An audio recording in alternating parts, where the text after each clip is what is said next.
Ubwila Mwila Dalton, niko msemaji wa wazalendo mu province ya Sud Kivu. Tuko kwenye mashamba ya mapigano kwa sasa Makobola huku tunakopatikana. Hali hiko namna gani? Kama vile ulisema, kwenye mapambano ni mapambano, tunaendelea kupigana, tunaendelea na maoperation. Operation kwa sasa zinaegemea mbilima vya Katongo na Kigongo. Ndio kwenye sasa hivi tunafanya exchange de tir. Nawaza mlifika hapa mpaka saa hii asubuhi mnasikia mabomu. Na nguvu mnaona ziko namna gani tangu mmetoka Uvira na kufikia maeneo haya? Adui baada ya sisi kutoka Uvira fro ilikuwa Luvungi, Kamanyola, ndio kwenye kulikuwa mapambano.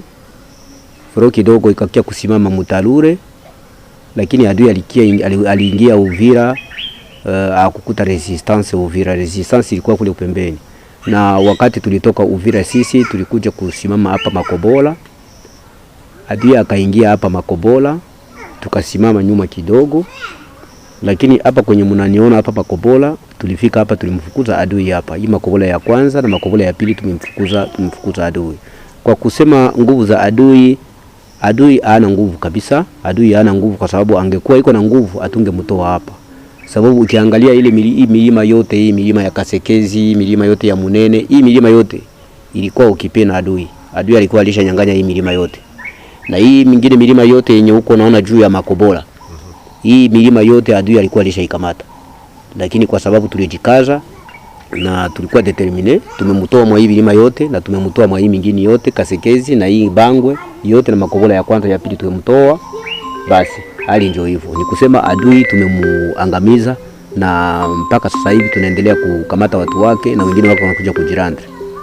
Miji kama vile Goma, Bukavu iliponyanganywa, hapa kuwepo na resistance kama hii. Kwa nini Kamanyola, Luvungi hadi Uvira kukamatwa, mnataka kuweka kibambazi tena? Ni kusema unaona vita ina vipengele vya kwake. Vita kuna wakati mnapigana vita inaomba reorganization. Na kuna wakati amuyapigana vita mnafanya kitu kenye banaita planification. Na ile mambo yote ina vipengele na ina maetape ya kwake. Na wakati walikuja kuingia Bukavu ni wakati ingine, na Kamanyola ni wakati ingine, na Uvira ni ingine wakati, na hapa Makobola ni ingine wakati. Ni kusema wakati tuko saa hii tunakamata elaya mpya, tunakamata strategies zingine za vita kuliko zile zenye zitumikishwa Bukavu. Unajua kama ukikumbuka Bukavu hakukupigana vita. Adui alitoka Kavumu mpaka gisi aliingia Bukavu bila resistance yoyote. Na adui alitoka Bukavu mpaka gisi aliingia Kamanyola bila kupigana. Ni kusema hapa sasa nakuta kibambazi, ni kusema kuko mabadiliko fulani ya kivita ambayo iko na inaonekana na wewe peke unaona macho yako. Naam. Ila pia kuna taarifa kwamba kuna baadhi ya wazalendo vijana kutoka Fizi ambao wanabebwa Lumangabo huko. Hizi taarifa zikoje? Kuna wanasiasa wowote ambao wanakuwa wanachochea hilo ili mpate kujiunga kwa adui? Unajua adui kwanza hana rangi, hiyo ni lazima tujue. Na lakini pia ni kusema ndani ya M23 RDF kuko pia wale wenyewe tunaita masipletif, ndio wale wakongomani wenyewe kule ndani. Ni zile kokie vide. Kuna wakongomani ambao wanatumika na adui. Na wakongomani ambao wanatumika na adui ni sheti na wao nao wafanye kazi. Lakini kusema munivo yetu sisi kama vile wazalendo au sisi kama vile viongozi, sisi ni vibambazi kabisa. Hamna mtu mwenye anaweza leta pua yake au mdomo wake asema kuja kuniona mimi Dalton nitumike na adui, au anakia kuona mheshimiwa Kordo provinciale wa wazalendo Sud Kivu mzee William Amuri ya Kutumba mwambia kwamba atumike na adui. Ni mambo ambayo haiwezekani, lakini ni lazima wafanye kazi yao. Na kama watafanya kazi yao, na ni lazima na sisi pia tufanye kazi yetu. Ila kenye kiko pale ni kusema kenye kinahitajika hapa sana ni uzalendo. Ile yenyewe tunaita patriotism. Ndio yenyewe inahitajika zaidi sana. Sababu napenda nikwambie hii vita haiko vita ya Rais Kisekedi, ni vita ya nchi yetu. Vita inakuja kuvamia nchi, haikukuja kuvamia Rais Kisekedi. na kama ni nchi ndio inavamiwa, ni lazima wananchi wote wahusike. Zamani mlipigana na mikuki, unakuta wazalendo zamani mkiitwa Majimaji 10 silaha moja, ila kwa leo mna silaha. Imekuwaje kunyang'anywa Uvira? Na kama vile nilikwambia, vita ya wakati wa kwanza tulikuwa tunapigana na mkuki, ni hakika, ni kweli tulikuwa tunapigana na mkuki, tulikuwa tunapigana na mpanga, lakini ilikuwa vita ingine. Na waza unajua mwa hiyo wakati ya kukua drone, akukua 3e dimension kama tuko tunapigana sasa hivi. Hii wakati tuko tunapigana na dimension zingine. Tunapigana première dimension, tunapigana deuxième dimension na tunapigana na 3e dimension. Lakini unaweza kuta hiyo wakati wa AFDL kulikuwa vita aina hii moja ya vita. Kulikuwa vita tu ya chini ya kawaida tu. Infantry tu peke yake inafanya kazi. Unakuja kukuta wakati wa RCD ilikuwa infantry na kidogo ya 3e dimension, mais sana. Lakini kama utakuta leo tunapigana vita ya aina zote tunapigana. Na utakuta hapo awali geri ya media haikukua sana, lakini saa hii media inafanya kazi sana. Nyingine vita saa hii 3e dimension, c'est-à-dire aviation, nayo inafanya kazi yake. Ni tofauti ya vita ambavyo tulipigana zamani na vita vya sasa, ni vita ambavyo viko tofauti. Kwa sasa ni teknolojia. Wakiwaambia ya kwamba sisi tunateseka na njaa, wanadanganya. Askari tunakula vizuri, wazalendo wote wanakula vizuri, tuko pamoja na FARDC, sababu nilikuambia ni aferi ya nchi, na kama ni aferi ya nchi haiko aferi ya FARDC. Nchi haiko nchi ya FARDC peke yao, wala nchi haiko nchi ya serikali, nchi ni ya Wakongomani.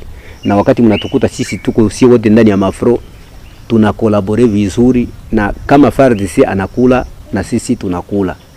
Akilala na njaa na sisi tunalala njaa. Ni kusema tunakula na tunashiba, risasi tunaipata kama kawaida. Na ndio maana kama unakuta hapa kuko kibambazi, kama huyu adui tumemfukuza huku, kumtoa kule kwenye tulimtosha mpaka kumfikisha ngambo za Katongo, haikuwa jambo la kawaida. Ni kusema minisho tuko nayo. Na ndio maana kibambazi iko na haiko fasili kabisa adui kuingia mu territory ya Fizi.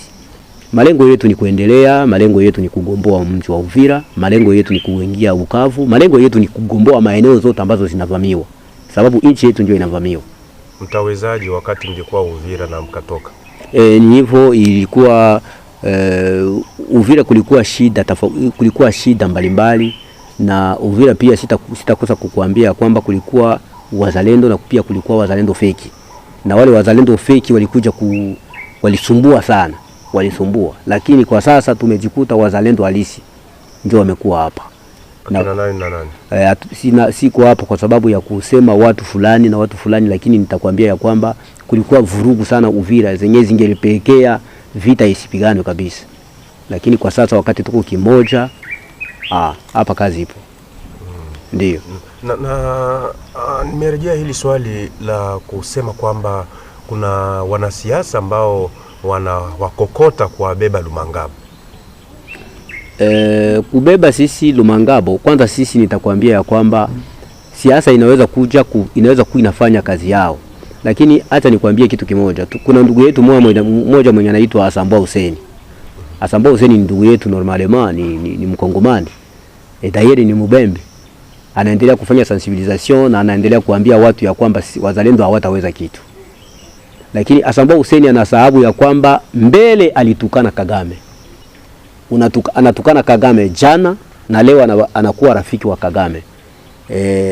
Kitu cha kwanza ninaweza kuambia ndugu yetu Asambwa Hussein kupitia nyinyi media ya kwamba Asambwa Hussein anacheza na kisu, na Asambwa Hussein hayamjua Kagame vizuri. Wakati alimtukana Kagame, hizo audio na zile video ziko, na ni shida ambayo Asambwa Hussein ataipata kesho.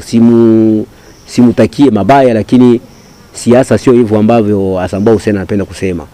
Na ni mmoja wapo ambao wako na dekuraje wazalendo, lakini mimi nawaza upande wangu na upande wa wazalendo ndani ya Sud Kivu hakuna mtu mwenye anaweza akatudekuraje tusifanye kazi.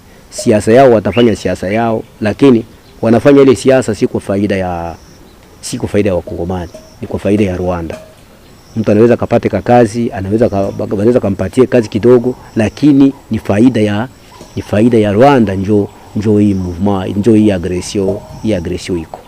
Na sisi tunasimama, tunajua ya kwamba hakuna kitu ambacho kitatutikisa hapa. Tutapigana vita ya aina yoyote ili tuhakikishe maeneo ambayo iko ukipe tunaiomboa. Mbaji ya Sambwa Hussein, hamna wanasiasa wengine wenye majina makubwa kwenye ngazi za juu waliokuwa katika serikali walihomo ambao pia wanawatibua mioyo msiendelee na huduma? Unajua nani Joseph Kabila? Unajua Joseph Kabila, movement hii ni movement Joseph Kabila. Joseph Kabila njoo mwenyewe anaongoza hii vita. Kama ulisikia MUAFC amuna presida, ni kusema presida ni Rais Kabila. Ule Corneille Nangaa ni Cordo haiko njoo presida wa chama. Cordo ana coordonner mambo ya operation au ana coordonner mambo ya siasa, lakini mwenye siasa yake ni Joseph Kabila. Ni kusema Joseph Kabila na bande yake yote. Uliwahi kuona watu wa PPRD wanagombea mui manda yenye ilipita au kuona wanagombea? Ni kusema ya kwamba bande yote ya Joseph Kabila wote walimuunga mkono na wakasema ya kwamba wamwangusha Rais Tshisekedi. Lakini wamesahau ya kwamba wakongomani wamesimama na wanasema vita si ya Rais Tshisekedi. Kwa sababu ingelikuwa vita ya Rais Tshisekedi, wangesubiri amalize manda zake mbili. Kama angemaliza manda zake mbili, sasa nao wanagombea. Ni demokrasia. Hakuna mtu angekatazwa. Ni kusema Joseph Kabila na bande yake yote wote wanahusika na haya mambo. Na njoo wenye wanaendelea kudekuraje wakongomani, na njoo wenyewe wanaendelea kuchochea, na njoo wenyewe wanaendelea kuhamasisha wazalendo kusema wawafate kwenye wako ili waendelee na mambo yao ya aventure. Lakini tunawaza kama ile haitawezekana. Na kuambia Joseph Kabila, unajua watu wa Joseph Kabila ni watu fulani na watu fulani. Sitawataja majina watu wote. Juzi hapa mlipigana sana Katongo, wananchi wakafikiri kwamba kwa kweli VDP na FARDC wanaingia Uvira, lakini ghafla ikasikika tena mmerejea Makobola. Hatukurejea Makobola. Hapa unaniona. Kama unaniona hapa, yani vikosi viko mbele zaidi. Unaponiona hapa, mimi ni kiongozi, mimi ni msemaji. Sitakaa hapa, sikae kwenye shamba la mapambano. Unasikia hizo bomu zenye uko nasikia? Hizo bomu haziko hapa Makobola. Hiyo mortier banaita ni mortier 120 mm. Na 120 mm inaweza ikaifike hata fasi kwenye kuko 12 km. Inaweza ikaingia. Sasa ukiangalia hapa kwenye mimi niko na Uvira ni kilomita ngapi? Ni chini ya kilomita 12. Ukiangalia vizuri. Ni kusema hapa kwenye niko na Uvira unaestimate vile na ile mortier yenye uko nasikia 120. Ni kusema iko mbali kidogo. Sio hapa Makobola hapana. Na kama unasema tulipigania Katongo, hatukurejea. Mpaka sasa hivi Katongo na Kigongo ndio kwenye kuko fro sasa hivi. Na ukiangalia kwenye tuko tunapigania ni juu kidogo ya Katongo. Sababu unajua vita ina mbinu za kwake. Katongo ndio kwenye kuko fro. Hatukurejea hapana. Lakini mikataba pia mtakuwa mmeikeuka, sababu imesemwa kwamba Uvira FRDC wazalendo msirejee Uvira, M23 iondoke, na kuna video zilizoonyesha kwamba M23 imetoka, licha kwamba wananchi wa Uvira wanasema wanawahona baadhi ya M23 pale. M23 haikutoka na M23 haina malengo ya kutoka. Unasikia hizo bomu, ni kusema kuko operation, ni kusema kuko vita. Kuliko kutoka, wanataka kuendelea. Ni kusema hakuna mawazo ya M23 kutoka Uvira. Ndio wako sous pression ya communauté internationale, wako sous pression ya ma grande puissance sawa vile États-Unis d'Amérique, mais hawana malengo ya kutoka. Walisema walikamata Uvira kwa nguvu na wanapaswa kutoka kwa nguvu. Na ndio maana na sisi tunasema hapa mpaka kieleweki.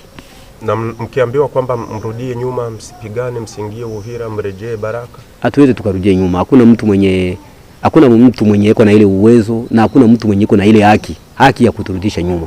Haiko. Kwenye mitandao ya kijamii taarifa zinazunguka kwamba mmekatazwa msiendelee mbele. Hizo taarifa tayari mnazo hapa kwenye shamba? Hatuna taarifa za kusema sisi tusiendelee mbele. Hapana. Sisi kinachokuwa hapa ni kusema tugomboe maeneo ambazo zinakaliwa na adui. Basi. Mmelaumika nyinyi pamoja na FRDC Makobola kwamba mmepora hospitali, mmebaka wanawake, na wale wanaobaka je, mnawajua na hatua gani mnakuwa mnawachukulia? Unajua wakati sisi tulitoka Uvira, kwanza mimi hapa Makobola ni nyumbani. Mimi niko kijana wa hapa na kusema mimi, sisi kama vile viongozi wengi hapa ni watoto wa hapa, kuruhusu mabaya itendeke katika huu mji wa Makobola ni mambo ambayo haiwezekani, na unajua ya kwamba hii mwingine na historia ya masakri. Hatuweze pendelea kabisa mambo mabaya tena yatokee katika mji wa Makobola. Ni kusema kama wanatosha habari ya kwamba wazalendo ndio walifanya vitendo vya ukatili hapa Makobola, wanadanganya, si jambo la ukweli. Unajua Uvira wako na bakana, wako wanafanya ubakaji, Bukavu wako wanafanya ubakaji, maeneo zote ambazo M23 iko bad RDF ziko, wako wanafanya vitendo vyenye haviwezekani. Ni kusema wakati walifika hapa, sisi tunawafukuza hapa kwa hospitali, ndio kulikuwa ngome. Hii hospitali hapa Makobola ndio kulikuwa eta major wakati tuliwafukuza hapa. Ya M23 bar RDF. Hii zote hii masomo yenyewe hapa juu kulikuwa position yao. Na tulikuta madawa zote ambazo zilikuwa mle ndani ya hospitali, wao walikuwa walishachukua zote. Na zingine zimezama ndani ya gari hapa. Ukitaka kuingia Katongo wakati walikuwa wako wanaenda wanakimbia, kuko gari inazama, unataka ingia Katongo. Kuko gari imezama pale. Pale kwenye mitumbu inakuwa ina watu walikuwa wanapakia mitumbu. Kabla hujafika pale, kuko gari inazama pale. Ile gari inazama na madawa ambazo zilitoka ndani ya hospitali. Ndani ya hospitali hapa Makobola, hapa Iamba. Ni kusema wakati wao walikimbia, walienda wanapia hizi dawa, wakataka kukimbia nazo kwenda nazo Uvira. Mungu naye ni hivyo. Mungu naye hakutaka waende na zile dawa. Hizo dawa zinazama mugari yao na pamoja na chakula ndani ya maji hapa mtu kabla hajaingia Katongo. Ni kusema sisi hatukuiba dawa wala hatukutoa dawa ndani ya hospitali. Wenye walibeba dawa ni M23 wakati tunafukuza hapa, wakakimbia nazo. Na waliacha wanafanya vitendo vya ajabu. Unajua ni kawaida yao. Ni kawaida yao kufanya ubakaji, ni kawaida yao kuua watu, sio mambo ya kusema sana wewe peke yako unajua. Naam. Wataalamu wanatuambia kwamba unaweza ukashinda uwanja wa vita, hujashinda vita vyenyewe, make gagner la bataille c'est pas gagner la guerre. Ina maana mpaka sasa mjakata matumaini kwamba mmeshindwa na vita. Hatuyashindwa na vita kwa sababu tutashindwa na vita kivipi? Unajua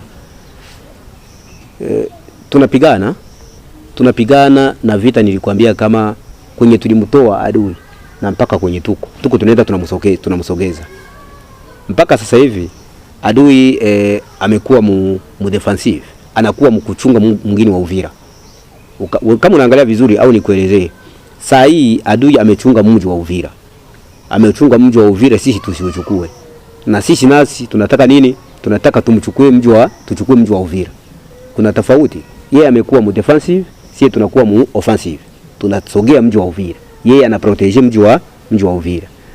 Licha na kwamba ameambiliwa atoke katika mji wa Uvira, na sisi tunamwambia ondoka ndani ya mji wa Uvira. Yeye anachunga mji, sisi tunataka tunasogea mji. Tunatoka huko. Hivi tunakuwa karibu na mji. Uliza mtu wa Uvira atakwambia leo hii bombe yenye nalia, hivi mtu wa Uvira anaisikia. Hivi inalia kando mwa mji wa Uvira. Ni kusema sisi tunasogea mji.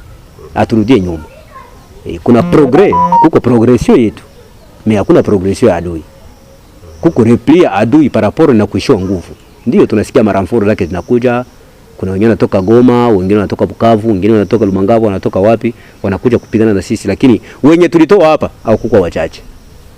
Wenye tulitoa hapa kwenye unanikuta hapa Makobola, hawakuwa wachache, walikuwa wengi. Zamani mlikuwa wachache. Kwa leo mko wengi, vikosi. Tukiangalia ngome na ukuta uliokuwepo pale Luvungi, walio wengi wa kutegemea kwamba Uvira ingehanguka. Na kwa leo mko wengi kabisa, tunaona vikosi vya wazalendo, tunaona vikosi vya jeshi la taifa.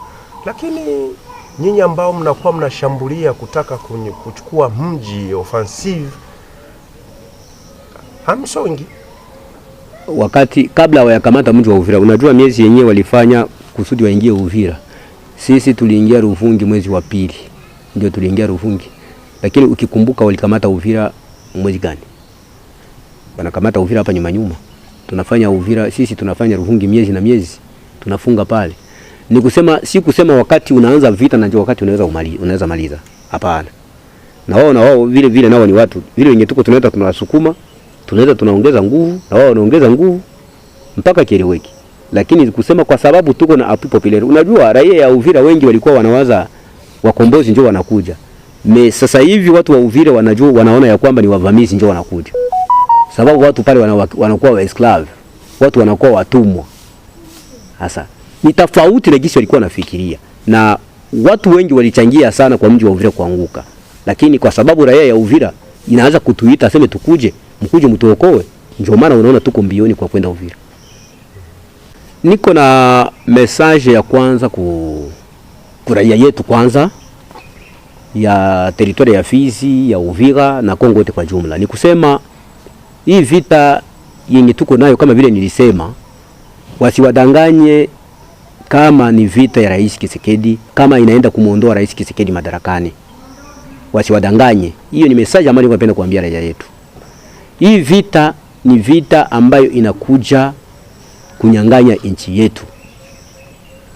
Hapa majuzia Kagame amefanya hotuba Moscow pale Risi. Amesema ya kwamba kama yeye yuko ndani ya Kongo, ni kusema anadeklare udongo wao ambao mipaka ilikamata udongo wa Rwanda ikapeleka Kongo. Hiyo ni cause profonde ya vita. Selo yeye Kagame. Na ndio maana mimi ninasema ya kwamba hii message napasha kuiambia wakongomani wenye wako upande wa serikali, na napasha kuambia pia ndugu zetu wakongomani ambao wako ndani ya M23 bara RTF. Sababu unakuta kuko agenda mbili zenye ziko tofauti. Corneille Nangaa iko kule, Bertrand Bisimwa bien sûr ni wakongomani, ni maetiketi ni wakongomani wako kule. Lakini kama mwenzenu mwenye anakupa msaada wa risasi, mwenye anakusaidia askari, anakuambia ya kwamba yeye anakuja kudeklare udongo. Sasa wewe unadeklare madaraka. Muko na utafauti wa mawazo. Na ndio maana ninapenda kusema ya kwamba wakongomani wote wenyewe wako ndani ya M23. Tunapenda kuwaambia watoke ndani ya M23. Watoke ndani ya M23 kwa sababu wanauzisha nchi yao bila kujua. Wanapana udongo wao bila kujua. Sababu mwenzao anataka nini? Mwenzao anataka kuchukua udongo wetu. Hiyo ni message. Vita haiko vita Rais Tshisekedi. Vita haiko vita Rais Tshisekedi. Na kama haiko vita Rais Tshisekedi, ni kusema tupigane, tuokoe nchi yetu. Nchi siende. Niko pia na message kwa FRDC. FRDC iko nguvu. Watu wasichukulie FRDC kama vile walikuwa wanaiona zamani. FRDC sasa iko determiné, na pamoja na sisi tutatumika kazi, na pamoja na sisi tuko tunaendelea kutumika kazi ili tuendelee kwa cha lazima tuwe kimoja. Kuko pia ndugu zetu wa Kongomani wa askari ambao wako ndani ya M23 bara ADF. Tangu tuanze hii vita hapa, mko mnaona mateka ambazo tuko tunaripotia. Kuko watu ambao wako na jileta wanakuja, wenyewe walikamatwa Goma. Wakati Goma ilianguka, kuna jeshi la FRDC lenye lilibakia mu aeroport. Wengi walipelekwa Lumangabo ku centre de formation. Na wakati wako nakuja huku, wako na jileta wao peke, tunawachukua. Tunawapeleka kwa Etat Major General ya FRDC. Wengi walishafika Kinshasa. Ni kusema tuko tunapenda kuambia ndugu zetu wale wenye walikuwa wa FRDC wenye wako mu M23. Kama wako ndani ya ile vikosi ambayo inatoka Goma au inatoka Bukavu inakuja Uvira. Kama wako ndani, tunawasubiri wakuje watumikie nchi yao, wasitumike na adui. Adui ana malengo ya kunyang'anya nchi, na wakiendelea kumsaidia ule adui wanapana nchi yao bila kujua. Tunawasubiri, tutawapokea bila shida yoyote. Lakini pia wazalendo wote ambao wako ndani ya shamba la vita, unapoona ndugu yako mkongomani ameweka mikono juu, anasema mimi ni mkongomani, mimi nilikuwa FRDC wakanishika mateka, mimi nilikuwa FRDC nikakuwa hivi, chukua huyo mtu, ukuje kumripotia hapa, tumpeleke kwa wakubwa wetu. Hiyo ni kusema wa ndugu zetu wote wenye kwa ndani ya M23 wa Kongomani, milango iko wazi, mkuje. Edaye matrikile zao zingaliki, zingaliki. Wale wote ambao tuliwapokea hii masiku, wenyewe tuliwachukua hapa Kasekezi, wengine tuliwachukua hapa Ngalula, wengine tumewachukua hapa Umbilima ya Katongo, hapa Kito, tumechukua wengi tu. Wote sasa hivi wako vizuri. Walifika hapa tukawapa manguo, tukawapa na viatu, tukawapa viatu. Na hivi sasa hivi wako Kinshasa na wako encadre, na wanaambiliwa ya kwamba makuta wako wanafanya, wanafika na makuta yake na anaipewa. Kwanza yuko anapewa ariere, yuko anapewa na miezi yake yenyewe ilipotea wakati alikuwa mwili wakati wa shida. Sababu kule kuko shida. kule kwa M23 basiwadanganye, ile madiskuri ya propaganda basiwadanganye. Hizo mate hao watu wa ndugu zetu wenye wanatoka kule, ndugu zetu wa Kongomani wenyewe wanatoka kule, wanatuambia hivi. Kama huko askari wa Kikongomani, askari wa Rwanda akifika kwenye mko mnakula chakula, anawatemea mate ndani ya chakula. Anakamata mate anatema ndani ya chakula na anawaambia bukule. Anakamata chakula, anamwanga chakula cha watu wa Kikongomani, anamwanga chakula, anawaambia nyinyi mko imbwa, mnapaswa kukulia chini. Ni shida. Wako wanapigwa fimbo, viboko saa zote. Hawana droit ya kupoze question. Hawana droit ya kusema ninachoka. Ni kusema kule ni esclavagisme. Makazi zote tofauti na vile walikuwa wanasema. Makazi zote, kama una ndugu yake ya Sultani Makenga hutapata kazi Goma. Hautapata kazi Goma. Ni esclavagisme. Ni kusema wasiwadanganye ndugu zetu wote wenye wako kule, tunawasubiria wakuje, mikono iko wazi, tutawapokea. Hakuna mtu mwenye atawasumbua. Niko pia na message ku ndugu zetu ambao wako wanaendelea kusensibilize wa vijana waende ku M23 bara RDF. Ni kusema waachane na hilo. Tulishajua fulani na fulani, sitawasema majina sababu ni mambo ya usalama, lakini mtu ambaye tutamshika muizi maeneo atapata shida sana, tutamhukumu kama vile sheria ya Kongo inasema. Nitapenda kugusia kuko pointi ya kuhusu maji. Maji hapa kutoka Uvira, unaona kuko bato au maboats, mapirogue motorisé zinatoka Uvira zinaenda Baraka, zinataka kutoka Baraka ziende Uvira. Nilipenda kuprofite hii occasion nibambie ya kwamba hii maji sisi tunaifunga. Hatutaki nyingine message ambayo ninataka kuwapatia. Hatutaki kuona boti au bato inatoka Uvira inaenda Baraka, au inatoka Uvira inaenda Kalemi, au inatoka Uvira inaenda Mboko, au hatutaki kuona bato au boti inatoka Mboko, inatoka Baraka, inatoka Karamba, Ubwari, inatoka Kalemi, inaenda Uvira. Maji kabisa tunaifunga. Na ndio maana tunaambia raia ya Uvira hivi, wale wa armateri wa maboti wa mabato wenye wako Uvira na wenye wako Baraka na wenye wako Karamba, wenye wako Mpreskili ya Ubwari, tunawaambia kama maji hakuna boti wala bato yenye itaenda Uvira, na hakuna boti wala bato yenye itatoka Uvira kwenda Baraka. Maji tunaifunga kabisa. Sababu tunafunga kwa sababu ya usalama. Kwa sababu ya usalama.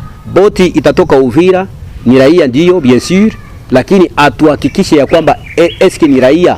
Ile ni kitu cha kwanza. Cha pili, hatuna uhakika wa usalama.